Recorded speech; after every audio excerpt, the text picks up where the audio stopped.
दोस्तों नमस्कार, मैं प्रमोद ब्रह्मभट्ट आपका हमारे नवोत्थान यूट्यूब चैनल में स्वागत करता हूं। आज हमारे साथ दो विशिष्ट मेहमान जुड़े हुए हैं।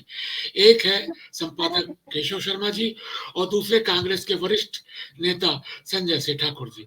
आप दोनों का बहुत बहुत नमस्कार। और आज हम चर्चा करने वाले हैं जो एक भाजपा की संभावित सूची वायरल हुई है उसके बारे में। हम सबसे पहले ठाकुर साहब के पास जाना चाहूंगा। ठाकुर साहब एक बात बताएं कि अभी जो सूची जारी हुई है और इस सूची इसको जारी इसलिए कहना मान रहे हैं, इसका कोई खंडन नहीं आया, एक संभावित सूची मानी जा रही है। तो हो सकता है ये, तो इसको आप किस तरीके से देखते हैं और कांग्रेस इस पे फायदे में हो गई है नुकसान में? देखिए, मैं आपको बता दूं, बीजेपी वो पार्टी है जो सिर्फ झूठ पे चलती है। ये कब क्या करेंगे इनका कोई भरोसा नहीं रहता है। झूठ झूठ और सिर्फ झूठ। तो इसलिए ये संभावित सूची हो सकता है लीक कराने के पीछे इनका कोई षड्यंत्र हो या देखना चाहते हो कि कितने लोगों का ज्यादा विरोध हो, कितनों का नहीं है, और बाद में अपनी बात से मुकर जाए कि हमने फाइनल नहीं किया था। तो ये इनका षड्यंत्र हो सकता है, इसमें कोई बड़ी बात नहीं। ये कुछ भी कर सकते हैं, इसलिए क्या है, ये विश्वसनीय नहीं। दूसरा, इनकी जो सूची जारी हुई उससे हमारे लिए बहुत फायदा है। हम धन्यवाद देंगे अगर एजेटी सूची जारी हो जाएगी तो जितने इनके घिसे पीटे मोहरे हैं, जिनके भ्रष्टाचार के बड़े बड़े आरोप हैं, सीएम से लेकर तमाम मंत्रियों को, तो हमारे को जो 75 पार का हमारा नारा है माननीय भूपेश बघेल जी का, वो हम पूरा करने में बिल्कुल आसानी होगी हमको। बड़ी अच्छी बात है ये जो इन्होंने जारी किया है। मैं एक चीज आपसे और पूछा था ठाकुर साहब, क्या आपको लग रहा है कि कर्नाटक चुनाव के बाद बीजेपी घुटने पर आ गई है? बिल्कुल आई गई है कर्नाटक हिमाचल के बाद। और दूसरा, अभी कांग्रेस पार्टी में हमारे जो नेता हमारे प्लानर हैं, आदरणीय मतलब खड़गे जी के नेतृत्व में राहुल जी, सोनिया जी और प्रियंका जी, इन लोगों ने जो भी हमारी टीम वर्क बनाया है वो बहुत तगड़ी बनाया है। क्योंकि ये रोज झूठ बोलते हैं। अब सोचिए, कल पीएम जैसा व्यक्ति कल जगदलपुर की सभा में खुलेआम झूठ बोल रहा है, तुरंत काउंटर हो रहा है। पहले होता था ये झूठ बोलते थे, लोगों के बीच चर्चा का विषय हो जाता था, मामला खत्म हो जाता था, हम खंडन देर से करते थे। अब ये हो गया, इनके एक्शन के तुरंत रिएक्शन हो रहा है। ये जैसी झूठ बोलते हैं अब ये डर रहे हैं झूठ बोलने में, क्योंकि इनका पूरा साम्राज्य झूठ पे खड़ा हुआ है। तो कांग्रेस अभी सशक्त हुई, नो डाउट। कर्नाटक और हिमाचल के जीतने के बाद कांग्रेसियों का, कांग्रेस पार्टी का हौसला बुलंद है और ये बीजेपी बैकफुट पे और घबराई हुई है। मैं अपनी बात केशव शर्मा जी से करना चाहूंगा। शर्मा जी, मध्य प्रदेश में एक बहुत बड़ा मतलब विरोध देखने को मिला है, और ये जो इसको पहली बात तो ये है कि आप इसे इस सूची में कितना परसेंट आप सोच रहे हैं कि ये कन्वर्ट हो जाएगी ओरिजिनल सूची में, और इसको आप कैसे देखते हैं? और दूसरा, जो मध्य प्रदेश में विरोध हुआ, अभी छत्तीसगढ़ में भी विरोध देखने को मिल रहा है, रायगढ़ में भी विरोध देखने को मिल रहा है, दर्चुआ में भी विरोध देखने को मिल रहा है। तो आप इसको किस तरीके से देखते हैं? देखिए, भाजपा की एक कार्य पद्धति रही है। पिछली भी आप देखिएगा, यहाँ से लोग गए, दिल्ली में बैठक हुई और तत्काल अगले दिन ही सूची जारी हो गई और उस पे कायदा अथॉराइज लेटर पैड पे उनकी सूची जारी हुई। इस बार जो सूची हुई है, एक मीडिया संस्थान के बड़े संपादक के पास से कहा जाता है, उनके यहाँ से जारी उस चीज के बारे में बताया, और उनकी जो पहुंच है, उनकी पकड़ है भाजपा के आला पदाधिकारियों तक भी है, कांग्रेस में भी है। और भाजपा की लेकिन ये कार्य पद्धति नहीं रही कि वो सूची इस तरह से लीक करवाए, मतलब सूची लीक करने की उसकी पद्धति नहीं रही है। और जनरली वो पितृपक्ष पितरपक्ष ये सब का बहुत ध्यान देते हैं, और उसके पहले सूची आ जाना दो तरह की बातें हो सकती है। या तो जो यहाँ से पदाधिकारी दिल्ली गए थे, उन्होंने देखा कई नामों पे उनकी असहमति रही, उन्होंने आके यहाँ सूची लीक करवा दी। दूसरी बात यह हो सकती है कि वो उन्होंने एक रणनीति के तहत उन्होंने सूची को जारी करवा दिया, मतलब लीक करवा दिया, और वो प्रतिक्रिया देख रही है, अपने विरोधी पार्टी के लोगों की भी प्रतिक्रिया देख रही है, साथ में अपनी पार्टी के लोगों की भी प्रतिक्रिया देख रही है। क्योंकि ये बात जग जाहिर है कि भाजपा में प्रत्याशी चयन को लेकर बहुत विवाद है, बहुत ज्यादा विवाद है। जो भाजपा के यहाँ प्रभारी आए हुए हैं वो नए ढंग से काम करना चाहते हैं, नए लोगों को मौका देना चाहते हैं, और भाजपा में पिछले 15 साल के शासन में एक कास बन गया था, एक वर्ग विशेष का भाजपा पे कब्जा है, वो ये नहीं चाहते, उससे लेके विवाद जारी है। और इस संभावित सूची में देखिए 2 नाम तो ऐसे हैं, एक अनुज शर्मा का है जो वहां से जो छत्तीसगढ़ी फिल्म अभिनेता रहे हैं, और एक पुरंदर मिश्रा जी है। इन दोनों के नाम को लेकर भारी विवाद हो गया है। इनके क्षेत्रों में जो भाजपा कार्यकर्ता है उन्होंने प्रेजेंटेशन किया है, पुतले भी जलाए हैं, अपनी आपत्ति भी जाके दर्ज कराई है। तो हम ये सूची तो अभी फाइनल नहीं मान सकते, ये एक रणनीति के तहत सूची लीक करवाई गई है। ठाकुर साहब, एक चर्चा और चल रही है, कांग्रेस से चर्चा चल रही है। कहा यह जा रहा है कि कांग्रेस में अगर बीजेपी मतलब बीजेपी गुजराती समाज और सिंधी समाज को इस सूची में शामिल नहीं किया है, उनका विरोध भी खुला आ रहा है, तो क्या आपको ऐसा लगता है कि कांग्रेस इस समाज को तवज्जो दे सकती है? क्योंकि चर्चा कुछ ये भी चल रही है कि शायद पेमेंट सीट की भी कुछ चर्चा चल रही है, आप किसको कैसे देखते हैं? देखिए, पेमेंट सीट पे तो मैं कुछ बात नहीं कर पाऊंगा, क्योंकि तो ऐसे कोई इसका सबूत तो होता नहीं है, सब मौखिक बातें होती हैं। लेकिन हाँ, ये जरूर कहूंगा कि कांग्रेस का ही देख लो, कांग्रेस तो हमेशा हर वर्ग का प्रतिनिधित्व की है।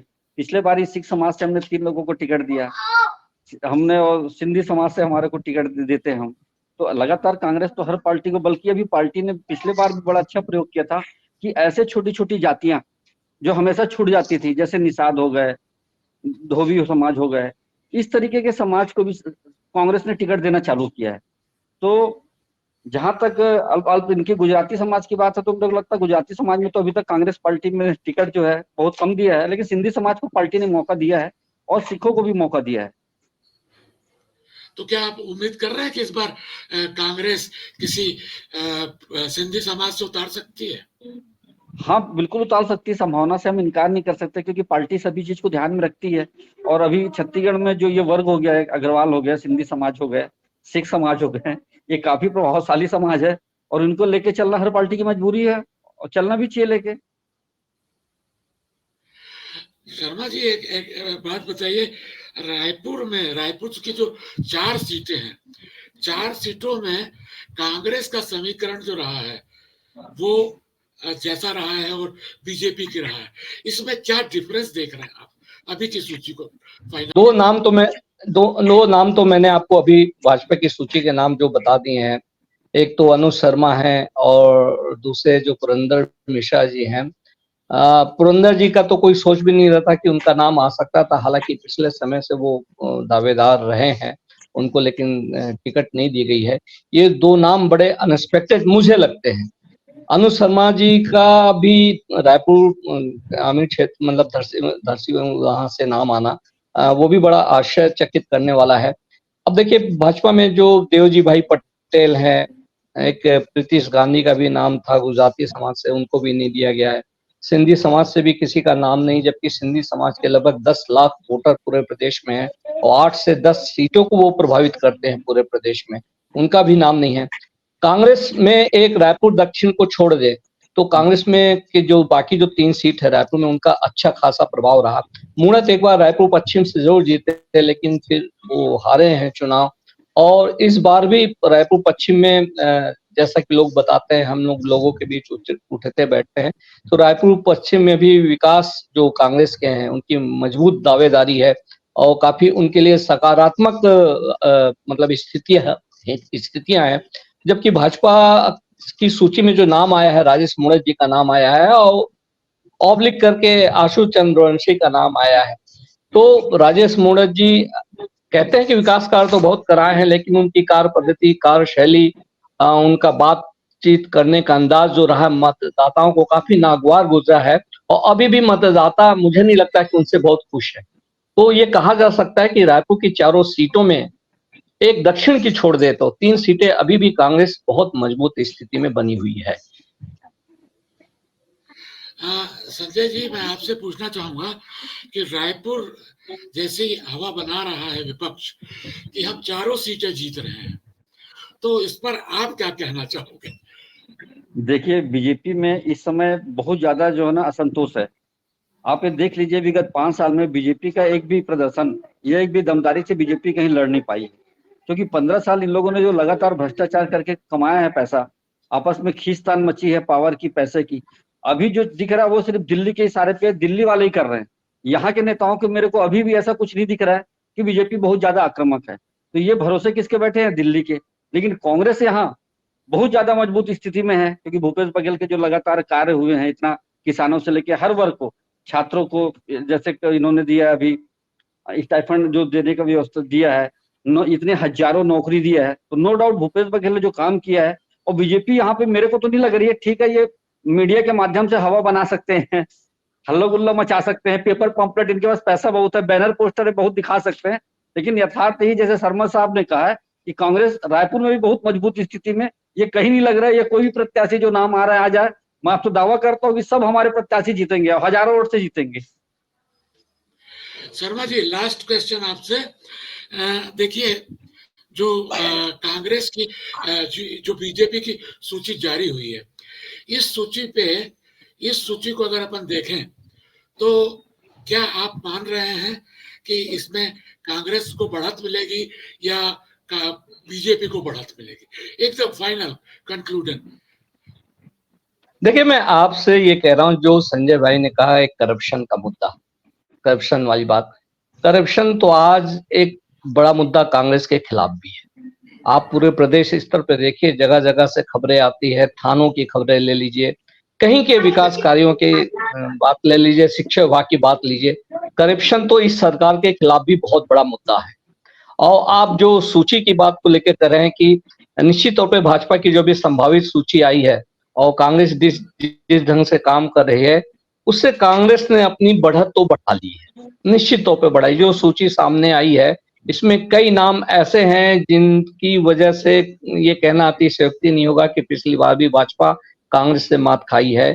अगर वो नाम रहे, उनके नाम प्रमुखता से लिए गए और वो भाजपा के प्रचार में प्रमुख चेहरे रहे, तो निश्चित तौर पे कांग्रेस बढ़त में है और भाजपा को इसका खामियाजा भुगतना पड़ेगा।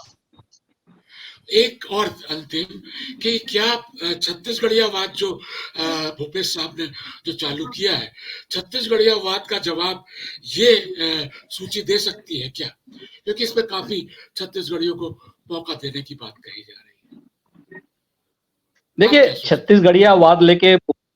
छत्तीसगढ़ियावाद के बल पे भूपेश ने अपनी सरकार बना ली। ये पिछले चुनाव का बहुत बड़ा मुद्दा था। इस बार यह उतना बड़ा मुद्दा बनने वाला नहीं है। कुछ क्षेत्रों में यह जरूर काम करेगा, लेकिन मतदाता थोड़ा परिपक्व हुआ है, समझदार हुआ है। मतदाता के पास अब मौका है कि दोनों पार्टी ने कैसा काम किया उसकी वो तुलना करेगा। वो कांग्रेस का भी काम देख लिया अभी पिछले 5 सालों में, पिछले 15 सालों में भाजपा भी काम देखा है। वो काम की तुलना में इस बार ज्यादा मतदान करेगा। छत्तीसगढ़ियावाद इस बार बहुत बड़ा मुद्दा बनने वाला नहीं है, बल्कि एक मुद्दा बन सकता है जो पिछले कार्यकाल में भी था, इस कार्यकाल में था, वो था अफसरशाही। अफसरशाही यहाँ के नेताओं पे अभी भी भारी है। आप देखिए, ईडी ने जिन अफसरों के यहाँ छापा मिले, उन्होंने कैसा किया, उनकी जनप्रतिनिधियों ने कैसी शिकायत की है, ये भी जनता की निगाह में कहीं ना कहीं जरूर है। आप लोग हमसे जुड़े, बहुत बहुत धन्यवाद। अपन ऐसे ही मिलते रहेंगे, तब तक के लिए धन्यवाद।